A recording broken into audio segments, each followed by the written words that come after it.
Hello my dear student, मैं मनोज शर्मा आपके अपने YouTube channel maths planet institute पर आपका हार्दिक स्वागत करता हूं। लास्ट लेक्चर में हमने कॉम्प्लेक्स एनालिसिस का सिलेबस देखा था कि अपने सिलेबस में क्या क्या है। आरपीएससी फर्स्ट और सेकंड ग्रेड दोनों में ही कॉम्प्लेक्स एनालिसिस का जो बुक आती है वो आपका क्वेश्चन आते हैं वहाँ से। और उसमें हमने देखे थे कि हमारे टॉपिक जो सिलेबस में थे वो कौन कौन से थे। एक एनालिटिक फंक्शन है। वैसे यदि बेसिकली अपन देखें तो दो ही टॉपिक है अपने पास, विश्लेषिक फलन और अनुकोण प्रतिचित्रण, कॉन्फॉर्मल मैपिंग। लेकिन इसके अंदर ही जैसे टॉपिक सब टॉपिक आते हैं, जैसे आपके लिमिट्स पढ़ेंगे, कंटिन्यूटी पढ़ेंगे, एनालिटिक फंक्शन पढ़ेंगे, कंटिन्यूटी पढ़ेंगे और सीआर इक्वेशन पढ़ेंगे। ये सब इसके अंदर की सारे सब टॉपिक है। ठीक है, तो आज हम स्टार्ट कर रहे हैं कॉम्प्लेक्स एनालिसिस और उसका फर्स्ट टॉपिक अपन ने स्टार्ट कर रहे हैं विश्लेषिक फलन। इसके जो टोटल मैंने आपको क्वेश्चन बताए थे, इसके क्वेश्चन आपके आते हैं 5 क्वेश्चन। भाई ज्यादा भी हो सकते हैं, कम भी हो सकते हैं, 5 क्वेश्चन तो आते ही आते हैं। ये मान के चलो कॉम्प्लेक्स एनालिसिस के कितने क्वेश्चन आते हैं? 5 क्वेश्चन, जिसमें से 2-3 क्वेश्चन तो आपके क्या होते हैं, एनालिटिक फंक्शन वाले टॉपिक से ही होते हैं और 2 क्वेश्चन आपके क्या होते हैं, कॉन्फॉर्मल मैपिंग से। ज्यादा बड़ा इसका सिलेबस नहीं है, छोटा ही सिलेबस है और आप आराम से इसमें 5 में से 5 क्वेश्चन गेन कर सकते हो। 5 में से 5 क्वेश्चन आपके सही हो सकते हैं। 5 क्वेश्चन मतलब होते हैं 10 नंबर के आपका ये टॉपिक रहेगा। तो अपन स्टार्ट कर रहे हैं। पहला टॉपिक विश्लेषिक फलन, एनालिटिक फंक्शन। आराम आराम से पढ़ेंगे अपन, अपने को जल्दी है नहीं इसमें। अपने को थ्योरी और विद प्रीवियस ईयर क्वेश्चन और जितने आपके अदर स्टेट में भी इससे रिलेटेड कुछ क्वेश्चन पूछे हुए हैं उसको भी अपन पढ़ेंगे। तो अपना पहला टॉपिक स्टार्ट करें अपन, एनालिटिक फंक्शन। तो अपन बेसिक से स्टार्ट करेंगे और हाई लेवल पर जितने भी इसके क्वेश्चन हो सकते हैं वो सारे क्वेश्चन मैं इसमें कवर करूंगा। विश्लेषिक फलन, एनालिटिक फंक्शन। तो सबसे पहली जो डेफिनेशन आती है वो आती है आपकी सम्मिश्र संख्या की। कॉम्प्लेक्स नंबर क्या होता है?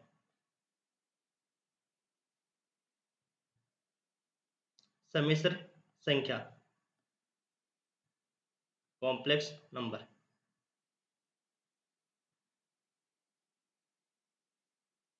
कॉम्प्लेक्स नंबर, तो देखो जो कॉम्प्लेक्स नंबर होता है वो किस फॉर्म में होता है। तो जो ए प्लस आयोटा बी की फॉर्म में जो नंबर होता है, ए प्लस आयोटा बी के फॉर्म में जो नंबर होता है वो आपका क्या होता है, कॉम्प्लेक्स नंबर। और ए और इसमें बी दोनों किससे बिलोंग करते हैं, रियल नंबर के सेट से बिलोंग करते हैं। और आयोटा का जो आपका अर्थ होता है, आयोटा इक्वल टू क्या होता है, अंडर रूट ऑफ -1। आयोटा की वैल्यू क्या होती है, अंडर रूट ऑफ -1। कि भाई कोई भी नेगेटिव संख्या यदि रूट में है तो वो किस में कन्वर्ट हो जाती है, आयोटा में। ठीक है, तो देखो इसको यदि अपन सम्मिश्र संख्या को देखेंगे अपन, तो सम्मिश्र संख्या का जो नोटेशन, स्टैंडर्ड नोटेशन होता है वो आपका इस प्रकार से होता है, C equal to A plus iota B. A plus iota B के फॉर्म में ये नंबर होता है और ए और बी जहाँ पे क्या होते हैं, रियल नंबर के सेट से बिलोंग करते हैं। A and B belongs to real number और आयोटा इक्वल टू क्या होता है, अंडर रूट ऑफ -1। ये आपकी 12th क्लास की डेफिनेशन है। सम्मिश्र संख्या किसको कहते हैं कि ए प्लस आयोटा बी के फॉर्म में जो नंबर होता है उसको अपन क्या कहते हैं, सम्मिश्र संख्या कहते हैं। यदि अपन एग्जाम्पल के फॉर्म में देखें इसके, तो 2 + 3 आयोटा, 2 + 3 आयोटा, 1 + आयोटा, ये आपके क्या हो जाएंगे, कॉम्प्लेक्स नंबर हो जाएंगे। और अपन इसका जो भाई सम्मिश्र संख्या को पूरा कॉम्प्लेक्स नंबर, आपका एक चैप्टर है जो 11th क्लास का टॉपिक है, उसमें अपन जब 11th-12th का पोर्शन स्टार्ट करेंगे तब उसमें अपन कॉम्प्लेक्स नंबर के बारे में पूरा पढ़ेंगे। उसमें सारे जो कॉम्प्लेक्स नंबर की प्रॉपर्टीज क्या होती है उन सब के बारे में अपन स्टडी करेंगे। अपन अभी कॉलेज का सिलेबस स्टार्ट करें। किसका सिलेबस स्टार्ट करें, कॉलेज का सिलेबस स्टार्ट करें। तो कॉलेज के सिलेबस में आपका सीधा जो टॉपिक अपना स्टार्ट होता है वो कहाँ से स्टार्ट होता है, एनालिटिक फंक्शन से। तो अपन एनालिटिक फंक्शन को ही पढ़ेंगे। ठीक है ना, ये अपन 11th-12th क्लास में पढ़ेंगे कॉम्प्लेक्स नंबर के बारे में। कॉम्प्लेक्स नंबर से रिलेटेड जितने भी क्वेश्चंस बनते हैं, इसमें रियल पार्ट क्या होता है, इमेजिनरी पार्ट क्या होता है। जो इसमें आपका ए होता है, ए प्लस आयोटा बी के फॉर्म में सम्मिश्र संख्या होती है और इसमें जो ए होता है वो तो आपका रियल पार्ट होता है और बी क्या होता है, इमेजिनरी पार्ट होता है। तो 2 + 3 आयोटा, इसमें यदि अपन रियल पार्ट की बात करें तो 2 आपका रियल पार्ट हो जाएगा और 3 आपका क्या हो जाएगा, इमेजिनरी पार्ट। ठीक है, जिसको अपन हिंदी में कहते हैं वास्तविक और काल्पनिक बात। ठीक है, फिर इसके बाद में डेफिनेशन आती है सम्मिश्र चर की। सम्मिश्र चर, complex variable, complex variable. Complex variable. तो सम्मिश्र चर क्या होता है? सम्मिश्र चर का मतलब होता है कि यदि जो अपने पास चर होते हैं वो जेड, चर जो जेड है वो सम्मिश्र संख्याओं के समुच्चय से क्या करता है? मान ग्रहण करता है। जितने भी डोमेन में जितने भी आपके नंबर्स लिए जाते हैं वो कहाँ से लिए जाएंगे? आपके कॉम्प्लेक्स नंबर से लिए जाएंगे। तो इसकी डेफिनेशन देखें तो क्या डेफिनेशन होगी? यदि चर जेड सम्मिश्र संख्याओं के समूह से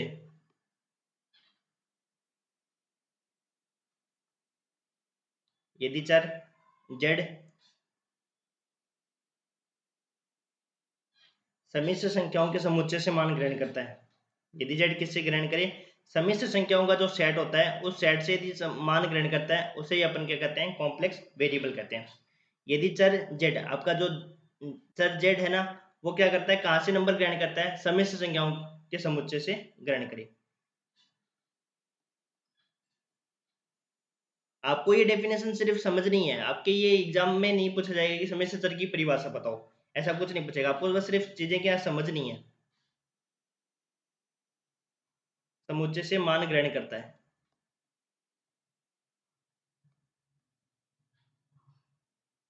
तब करता है, तब जेड आपका क्या कहलाता है? सम्मिश्र चर कहलाता है, सम्मिश्र चर कहलाता है।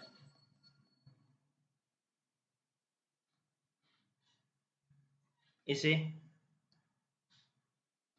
Z equal to X plus iota Y से प्रदर्शित करते हैं, एक्स प्लस आयोटा वाई से व्यक्त करते हैं।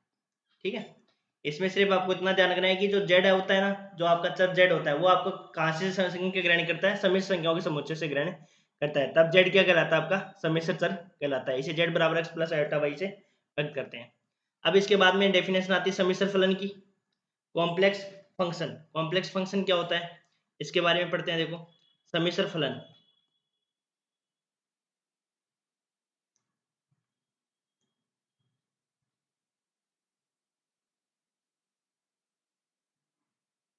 कॉम्प्लेक्स फंक्शन,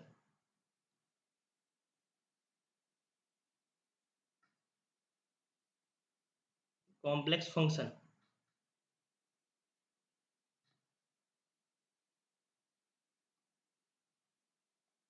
तो देखो कॉम्प्लेक्स फंक्शन क्या होता है, एक बार इसकी डेफिनेशन लिख लेते हैं और फिर इसको अपन समझते हैं। ये यहाँ से आपका मेन टॉपिक स्टार्ट होता है, सम्मिश्र फलन कॉम्प्लेक्स फंक्शन।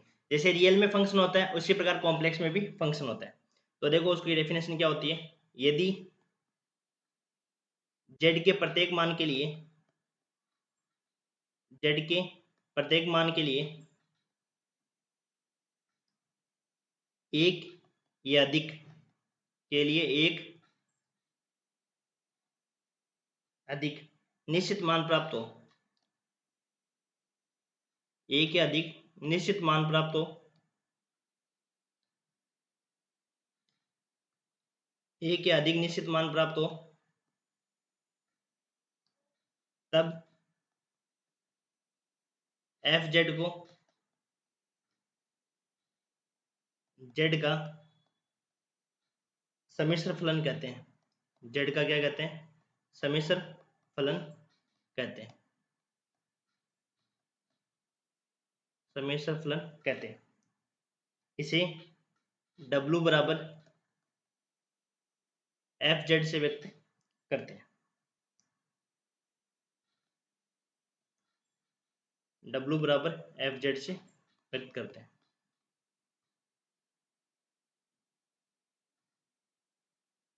यदि अपन नोट लगा के लिखें तो F Z equal to W, W को ही अपन क्या कहते हैं? एफ जेड कहते हैं, function of Z equal to U x comma Y plus iota B X comma Y से व्यक्त करते हैं। ये एक्स वाई के फॉर्म में होता है, एक्स वाई के रूप में होता है, एक्स वाई के रूप में होता है, एक्स वाई के रूप में होता है। ठीक है, तो देखो कैसे होता है ये सम्मिश्र फलन है ना, यहाँ से आपको समझने की जरूरत है। अब देखो एक बार यहाँ से अपन समझते हैं चीजों को। सबसे पहले आपका आता है कॉम्प्लेक्स नंबर। हमने क्या पढ़ा था? कॉम्प्लेक्स नंबर पढ़ा। तो कॉम्प्लेक्स नंबर का जो नोटेशन होता है वो इस प्रकार से होता है, कॉम्प्लेक्स नंबर का जो नोटेशन स्टैंडर्ड बुक से यदि आप देखोगे तो इसका आपका नोटेशन मिलेगा वो आपको इस प्रकार से मिलेगा कॉम्प्लेक्स नंबर का, ए प्लस आयोटा बी या एक्स प्लस आयोटा बी के फॉर्म में होता है, जहाँ ए और बी किससे बिलोंग करते हैं, रियल नंबर के सेट से बिलोंग करते हैं, और आयोटा इक्वल टू क्या होता है, अंडर रूट ऑफ -1। तो ए जो आपका होता है वो रियल पार्ट ऑफ जेड होता है, और बी जो होता है आपको इमेजिनरी पार्ट ऑफ जेड होता है। फिर इसके बाद में हमने देखा समिश्र चर होता है। समिश्र चर यदि जेड की बात करें तो जेड जो आपका रहेगा वो आपके कॉम्प्लेक्स नंबर के सेट से इसके क्या लिए जाएंगे, सारे सम्मिश्र संख्याओं के समुच्चय से आपके सारे मान ग्रहण करेगा। जेड जो आपका सम्मिश्र चर है वो कहाँ से संख्या ग्रहण करेगा, सम्मिश्र संख्याओं के समुच्चय से संख्या ग्रहण करेगा। फिर इसके बाद में कॉम्प्लेक्स फंक्शन है, सम्मिश्र फलन। जैसे अपन रियल फंक्शन की बात करें, एक तो होता है रियल फंक्शन और एक होता है कॉम्प्लेक्स फंक्शन। तो रियल फंक्शन और कॉम्प्लेक्स फंक्शन किस फॉर्म में होता है, किस टाइप से होता है, ये देखो। रियल फंक्शन जैसे क्या होता है कि y equal to F X के फॉर्म में होता है, y इक्वल टू क्या होता है, एफ एक्स होता है, ये आपका रियल फंक्शन होता है। इसमें जो अक्स होता है वो कहाँ से लिए जाते हैं, रियल नंबर के सेट से लिए जाएंगे, और आपके पास y भी वैल्यू किससे बिलोंग करेगी, रियल नंबर के सेट से बिलोंग करेगी, यही तो होता है। जैसे अपन रियल फंक्शन की बात करें और कॉम्प्लेक्स फंक्शन की बात कर रहे हैं, तो रियल फंक्शन का मतलब क्या होता है, वास्तविक फलन क्या होता है कि y equal to F X, और इसमें x जो होंगे वो कहाँ से लिए जाएंगे, रियल रियल नंबर से लिए जाएंगे, और तो अपने को y भी कहाँ से मिलेगा, आपको रियल नंबर मिलेगा। उसी प्रकार कॉम्प्लेक्स फंक्शन, आपको पता है कि कॉम्प्लेक्स फलन जो होता है या कॉम्प्लेक्स फंक्शन जो होता है वो किस प्रकार के फॉर्म में होता है, z plus X plus iota Y के फॉर्म में होता है। उसमें एक तो आपका क्या होता है, real part of Z, real part of Z क्या होता है आपके पास एक्स, और इमेजिनरी पार्ट ऑफ जेड क्या होता है, वाई होता है। मतलब जो अपना का कॉम्प्लेक्स नंबर होता है वो कॉम्प्लेक्स नंबर किस फॉर्म में होता है, एक रियल पार्ट होता है और एक इमेजिनरी पार्ट होता है। तो इसी प्रकार जब इसका अपन फंक्शन बनाएंगे, तो जब अपन जेड का क्या बनाएंगे, फंक्शन बनाएंगे, तो जेड का जब फंक्शन बनाएंगे तो उसमें भी आपके क्या रहेंगे, रियल पार्ट रहेगा और इमेजिनरी पार्ट रहेगा। इसको अपन किससे व्यक्त करते हैं, डब्ल्यू से व्यक्त करते हैं। जो आपका कॉम्प्लेक्स फंक्शन होता है उसको अपन किससे व्यक्त करते हैं, डब्ल्यू से व्यक्त करते हैं। ये फलन है किसका, जेड का, तो उसमें भी आपका क्या रहेगा, एक रियल पार्ट रहेगा जिसको अपन यूएक्स कॉमा वाई से रिप्रेजेंट करेंगे, और एक आपके पास क्या होगा, इमेजिनरी पार्ट होगा जिसको अपन किससे व्यक्त करेंगे, वीएक्स कॉमा वाई। ये आपका real part of F Z हो जाएगा, real part of F Z, और ये आपका हो जाएगा imaginary part of F Z. समझे। देखो रियल जो फंक्शन होता है उसमें क्या करते हैं कि वो आपका फॉर्म होता है y equal to F X. इसमें एक्स कहाँ से लेते हैं अपन, रियल नंबर से बिलोंग करते हैं, तो जब एक्स अपन रियल नंबर के सेट से लेते हैं तो y भी अपन को कहाँ से मिलेगा, रियल नंबर के सेट से। इसी प्रकार इसमें z क्या होता है, कॉम्प्लेक्स फंक्शन होता है, तो z आपका कॉम्प्लेक्स फंक्शन है वो किस फॉर्म में होता है, एक्स प्लस आयोटा वाई। उसमें आपका वास्तविक पार्ट तो क्या होता है, वास्तविक भाग तो क्या होता है, एक्स होता है, और वाई क्या होता है, काल्पनिक भाग होता है। जब इसका अपन फंक्शन निकालेंगे तो जेड यहाँ से क्या ले जाएंगे, जेड कहाँ से ले जाएंगे, जेड आपका कॉम्प्लेक्स नंबर के सेट से ही लिया जाएगा। तो जब अपन इसको कॉम्प्लेक्स नंबर के सेट से लेंगे तो आपको पता है कि जेड कॉम्प्लेक्स सेट से लेंगे तो कॉम्प्लेक्स सेट में किस प्रकार से नंबर होता है, ए प्लस आयोटा बी के फॉर्म में होता है। तो ए प्लस आयोटा बी का मतलब होता है कि जिसमें ए तो रियल पार्ट होता है, बी भी अपने पास इमेजिनरी पार्ट होता है। जब अपन इसका फंक्शन निकालेंगे, तब अपने को पास जो फंक्शन मिलेगा कॉम्प्लेक्स फंक्शन में, जो फंक्शन मिलेगा वो भी अपने को रियल पार्ट और इमेजिनरी पार्ट में मिलेगा।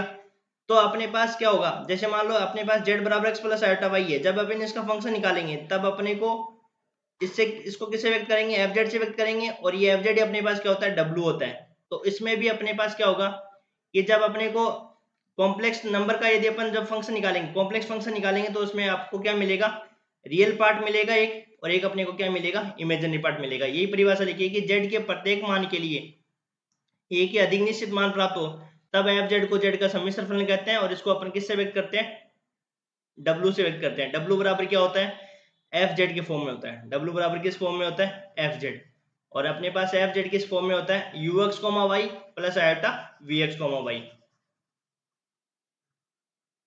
तो अपने पास इसका जो फंक्शन प्राप्त होता है वो भी अपने को क्या मिलता है, कॉम्प्लेक्स नंबर के सेट से ही मिलता है। जैसे y बराबर एफ एक्स है, तो जो अपन एक्स लेते हैं वो रियल नंबर के सेट से लेते हैं, तो y भी अपने को कहाँ से मिलता है, रियल नंबर के सेट से ही मिलता है।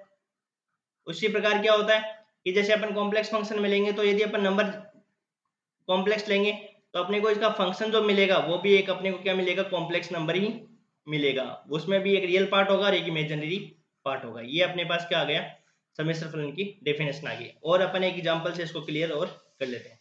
देखो एग्जांपल के रूप में लेते हैं, तो w बराबर e की पावर z, w बराबर e की पावर z। अब देखो z बराबर क्या लिख सकते हैं अपन यहाँ से, e की पावर x प्लस आयोटा y। ठीक है, इन दोनों को अलग अलग करेंगे, e की पावर x, e की पावर आयोटा y। आपको पता है कि आइलर फॉर्म का फॉर्मूला क्या होता है, e की पावर आयोटा थीटा बराबर क्या होता है, cos theta plus iota sine theta, और e की पावर माइनस आयोटा थीटा बराबर क्या होता है, cos theta minus iota sine theta. ये होता है ना। तो देखो क्या हो जाएगा यहाँ से अपने पास, e की पावर x, e की पावर आयोटा y क्या हो जाएगा अपने पास, कोस y plus iota sine y, कोस y plus iota sine y। जब इसको अपन मल्टीप्लाई करेंगे अंदर तो अपने को क्या मिलेगा, e की power x cos y, e की power x cos y plus iota e की power x sine y, e की power iota x sine y। ये अपने को मिल गया w या fz, w बराबर fz। अब देखो इसके अंदर देखते हैं अपन, ये अपने पास क्या था, कॉम्प्लेक्स नंबर था। कॉम्प्लेक्स नंबर में जब अपन इसका फंक्शन निकाले तो फंक्शन में अपने को क्या मिला, एक रियल पार्ट मिला और एक अपने को इमेजिनरी पार्ट मिला। तो ये तो अपने पास क्या हो जाएगा, रियल पार्ट।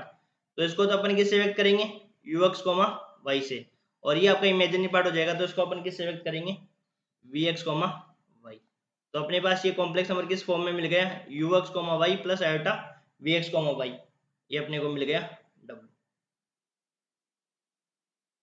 डब्ल्यू बराबर क्या मिल गया अपने पास, U x comma Y plus iota V x comma y, U x comma Y plus iota V x comma Y. तो अपन ने जब फंक्शन निकाला था, इसका फंक्शन निकालने पर अपने को क्या मिला, एक रियल पार्ट मिला और एक अपने को क्या मिला, इमेजिनरी पार्ट मिला। तो जिस प्रकार से y बराबर एफ एक्स है, तो अक्सर अपन यदि रियल नंबर के सेट से लेते हैं तो y भी अपने को क्या मिलता है, रियल मिलता है। उसी प्रकार इसमें जो वैल्यू रखते हैं अपन वो भी कॉम्प्लेक्स नंबर रखते हैं, तो अपने को इसका फंक्शन भी क्या मिलता है, एक कॉम्प्लेक्स फॉर्म में ही मिलता है। यदि अपन और एग्जाम्पल की बात करें तो w बराबर जेड स्क्वायर भी लिख सकते हैं, और w बराबर जेड का पावर 3 ये भी अपन लिख सकते हैं। इससे भी अपने को फंक्शन मिल जाएगा। जैसे दूसरा एग्जाम्पल ले अपन,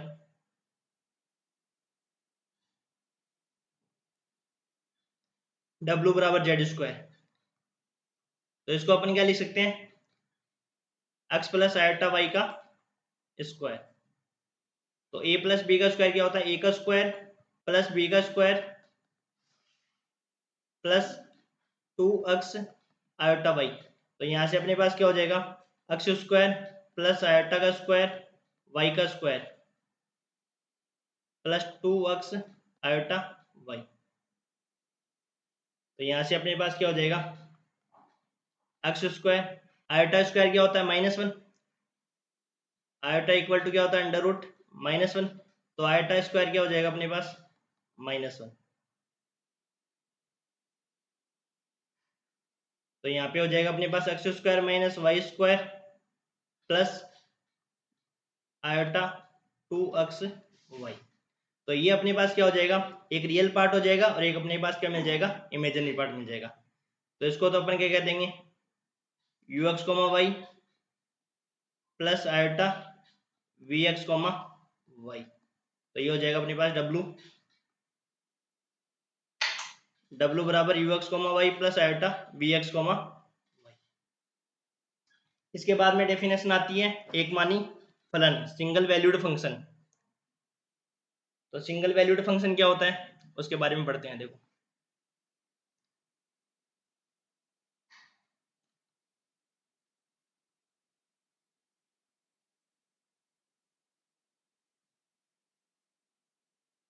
single valued function, single valued function, single valued function. Single valued function क्या होता है, जिसमें अपन जेड के प्रत्येक मान के लिए डब्ल्यू का क्या मान हो, एक अद्वितीय मान प्राप्त हो। पहले डेफिनेशन लिखते हैं और फिर अपन इसके एग्जाम्पल लिखते हैं। यदि जेड के प्रत्येक मान के लिए, जेड के प्रत्येक मान के लिए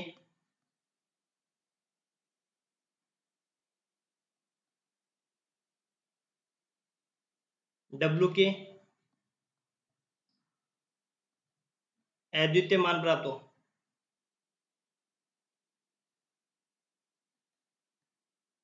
W के अद्वितीय मान प्राप्त हो,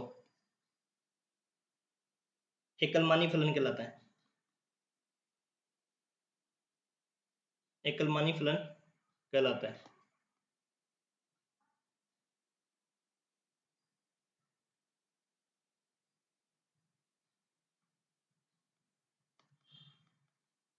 एकलमानी फलन कहलाता है। जैसे एग्जांपल के लिए बात करें तो W बराबर जेड, W बराबर जेड स्क्वायर और जेड क्यूब, ये आपके एग्जांपल हो जाएंगे।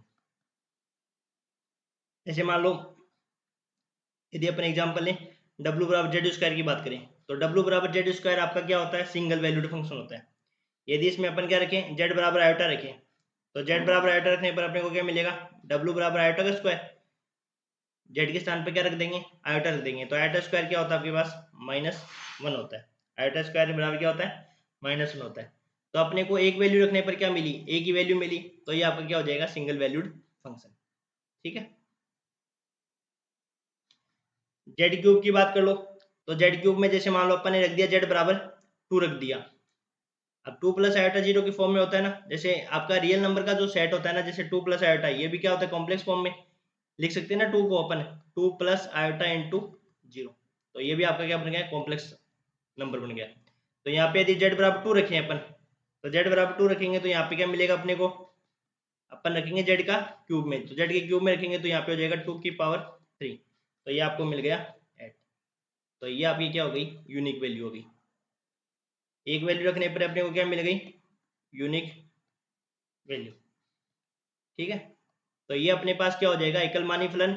यदि जेड के प्रत्येक मान के लिए यदि डब्ल्यू का अपने को क्या मिल रहा हो, अद्वितीय मान मिल रहा हो, तो उसको अपन क्या कहते हैं, सिंगल वैल्यूड फंक्शन कहते हैं। इसके बाद में अपन बहुमानी फलन पढ़ते हैं। बहुमानी फलन में क्या होता है कि जेड के प्रत्येक मान के लिए डब्ल्यू के 2 या 2 से अधिक निश्चित मान अपने को प्राप्त हो।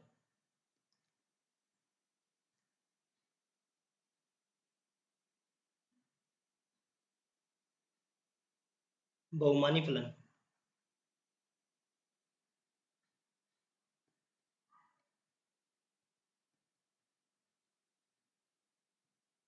Multi valued function, multi valued function.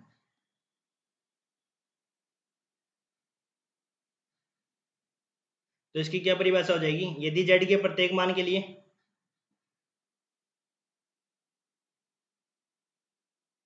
Z के प्रत्येक मान के लिए डब्ल्यू के, यदि जेड के प्रत्येक मान के लिए डब्ल्यू के 2 या 2 से अधिक 2 या 2 से अधिक निश्चित मान प्राप्त हो, 2 या 2 से अधिक निश्चित मान प्राप्त हो,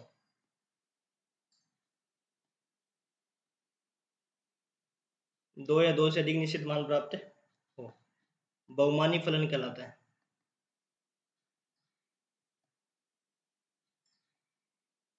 बहुमानी फलन कहलाता है। यदि अपन के पास जेड के प्रत्येक मान के लिए यदि एक मान रखे तो डब्ल्यू के अपने को कितने मान मिले, 2 या 2 से अधिक निश्चित मान प्राप्त हो, उसको अपन क्या कहते हैं, बहुमानी फलन कहते हैं। यदि फॉर एग्जाम्पल की बात करें तो एग्जाम्पल में जैसे डब्ल्यू बराबर क्या रखे, जेड की पावर 1/2, जेड की पावर 1/3 और log जेड, ये अपने अपने पास क्या होता है, बहुमानी फलन होता है, log जेड। ठीक है। तो जैसे मान लो अपन एग्जाम्पल के फॉर्म में बात करें, जैसे जेड बराबर अपने 4 रख दिया, किसमें रख दिया, जेड की पावर 1/2 में रख दिया। अपने पास फंक्शन क्या है, जेड की पावर 1/2, तो उसमें अपन ने 4 रखा, तो 4 रखने पर क्या मिला अपने पास, 4 की पावर 1/2, तो ये अपने को मिल गया +-2, तो 2 वैल्यू मिल गई। एक वैल्यू रखी जेड की, जेड बराबर 4 रखने पर अपने को डब्ल्यू कितनी वैल्यू मिली, 2 वैल्यू मिली, तो ये आपका हो जाएगा मल्टी वैल्यूड फंक्शन। यदि अपन जेड बराबर क्या रखें, 1 प्लस आयोटा रखें, जेड बराबर क्या रखें, 1 प्लस आयोटा रखें, तो इसके लिए क्या हो जाएगा अपने पास, डब्ल्यू बराबर किस में रखें, log जेड में रखें। तो log जेड की कैसे परिभाषा डिफाइन होती है, log जेड बराबर क्या होता है, यदि अपन log जेड की परिभाषा देखें तो log जेड की क्या परिभाषा होती है, log mod Z plus iota 2n pi plus argument of Z, ये होता है ना। तो इसमें रख दो, देखो इसमें रखेंगे तो अपने पास क्या मिल जाएगी, log 1 प्लस आयोटा रखो इसमें, तो इसको थोड़ा नीचे लिख देते हैं।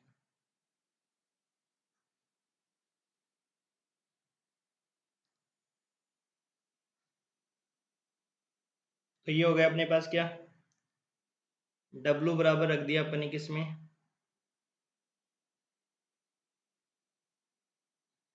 W बराबर रख दिया अपन ने किसमें, log z।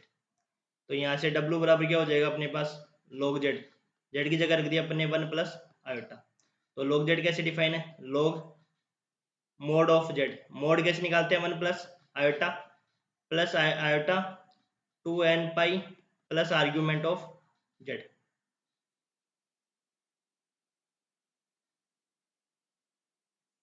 Argument of z। तो देखो मोड कैसे, मापन कैसे निकालते हैं इसका, z अपने पास क्या है 1 प्लस आयोटा है, तो मोड ऑफ z क्या हो जाएगा अपने पास, under root 1 plus real part का स्क्वायर प्लस इमेजिनरी पार्ट का स्क्वायर। तो ये हो गया mod of z equal to, और फिर इसका आर्ग्यूमेंट निकालो। तो आर्ग्यूमेंट कैसे निकालते हैं, tan inverse mode of y upon x, ठीक है। तो tan इनवर्स आयोटा वाला पार्ट 1 प्लस आयोटा है ना, तो x के स्थान पर तो क्या है 1, और y के स्थान पर भी क्या है 1, तो 1 प्लस आयोटा है ना, तो 1 प्लस आयोटा किस फॉर्म में होता है, x प्लस आयोटा y। तो x के स्थान पर तो अपने पास क्या 1, और y के स्थान पर भी क्या है 1, तो रख दो इसमें 1 अपॉन 1। तो ये किसका मान होता है, tan इनवर्स 1 का मान।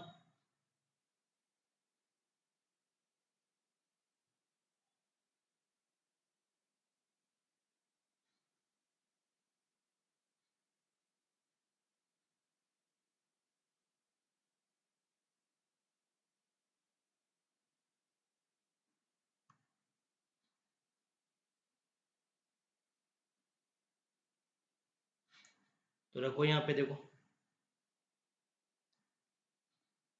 ये हो गया अपने पास tan इनवर्स 1, 1 किसका मान होता है पाई बाई 4 का।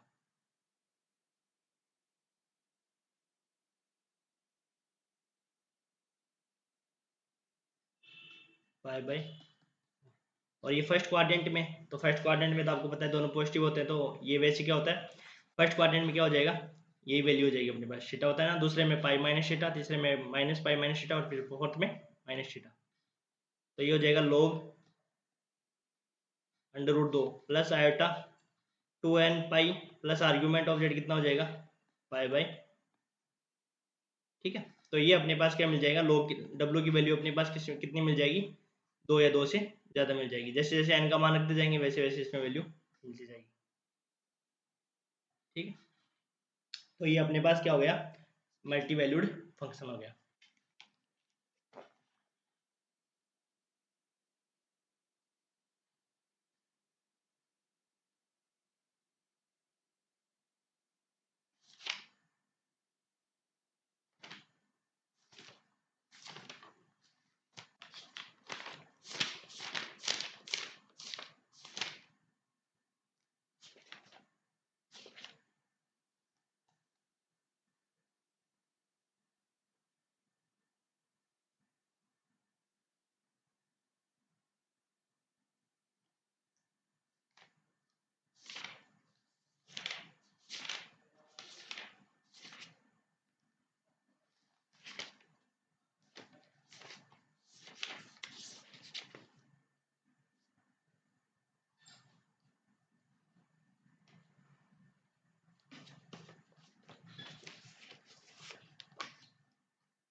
इसके बाद में जो डेफिनेशन आती है आपकी सीमा की परिभाषा आती है।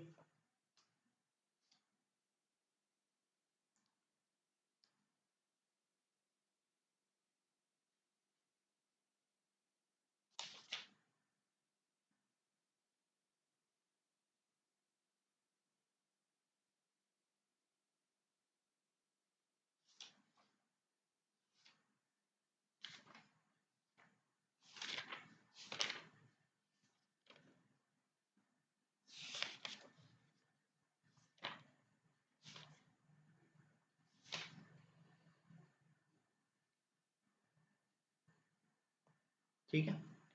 इसमें जो आपका आर्गुमेंट, ये शायद कैपिटल आर्गुमेंट जेड आएगा इसमें।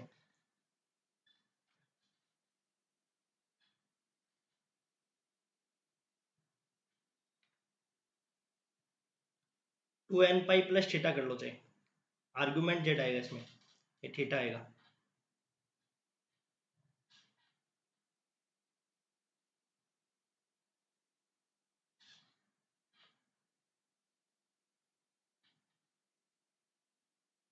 तो अपने को थीटा निकालना पड़ेगा, है ना। थीटा वही है अपने पास, ये थीटा, ये फिर आर्गुमेंट जेड तो वो उससे बन जाएगा आपके पास 2n पाई में करने पर, ये हो जाएगा आपके पास थीटा।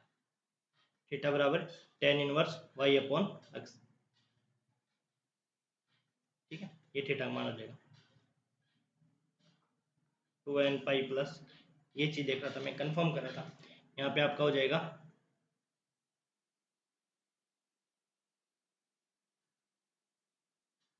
थीटा हो जाएगा यहाँ पे, ठीक है। 2n पाई प्लस,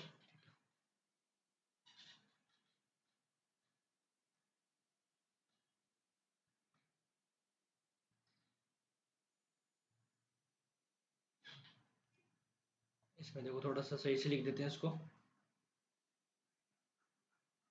आपको पूछ सकते हैं कि log z है वो आपका मल्टी वैल्यूड फंक्शन है, तो log z क्या हो जाएगा अपने पास, log z इक्वल टू हो जाएगा log mode of z plus iota 2n pi plus theta, तो ये हो जाएगा आपका पास log z। तो log z आपको पूछ लेंगे कि निम्न में से कौन सा आपका मल्टी वैल्यूड फंक्शन है, तो जेड स्क्वायर जेड स्क्वायर आ जाएगा, जेड क्यूब आ जाएगा और log z आ जाएगा, इनमें से कोई नहीं। तो log z आपका मल्टी वैल्यूड फंक्शन हो जाएगा।